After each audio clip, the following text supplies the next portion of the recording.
सन 1965 देश अपनी पीड़ा से उबर ही रहा था कि पंडित नेहरू का देहांत हो गया। लाल बहादुर शास्त्री नए प्रधानमंत्री बने। आर्थिक स्थिति ठीक नहीं थी। दूसरी ओर पाकिस्तान को अमेरिका से बड़ी आर्थिक सहायता, आधुनिक पैटर्न टैंक, लड़ाकू विमान, तोपें और बहुत सा सैनिक सामान मिल रहा था और चीन से भी दोस्ती हो चली थी। ऐसे वातावरण में एक बार फिर पाकिस्तान ने जुर्रत की हमारी धरती की ओर आंख उठाकर देखने की। चाल फिर वही पुरानी। बड़ी तादाद में रजाकरों की भीड़ में सैनिक छुपकर कश्मीर में घुसपैठ करने लगे। लेकिन आवाम की मदद से हमारे सिपाहियों ने चुन चुन कर उनका सफाया कर दिया और एक हैरत अंगेज अभियान में घुसपैठ के मुख्य रास्ते हाजी पीर पास पर कब्जा कर लिया।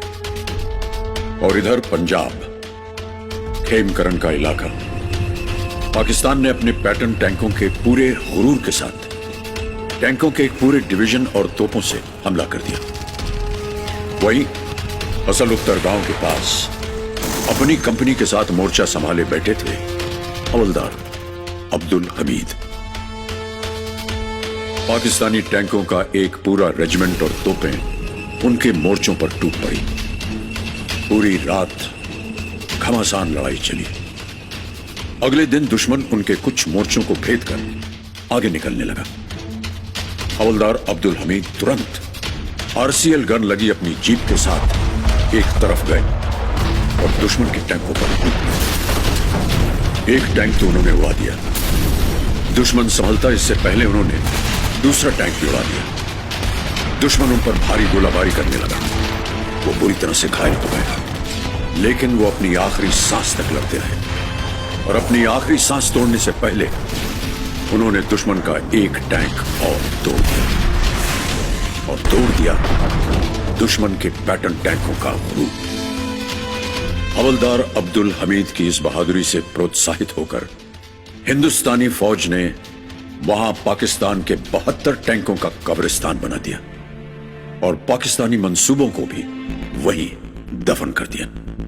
और उधर जम्मू सांबा सीमा से सियालकोट के इलाके की ओर झपटे टैंक रेजिमेंट के लेफ्टिनेंट कर्नल आर्देशीर बुरजोरजी तारापुर।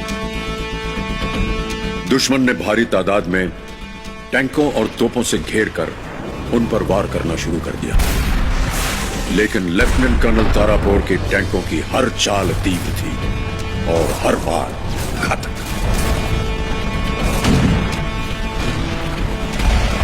उनके आग उगलते टैंकों की दहाड़ से दुश्मन दहलने लगा, टूटने लगा।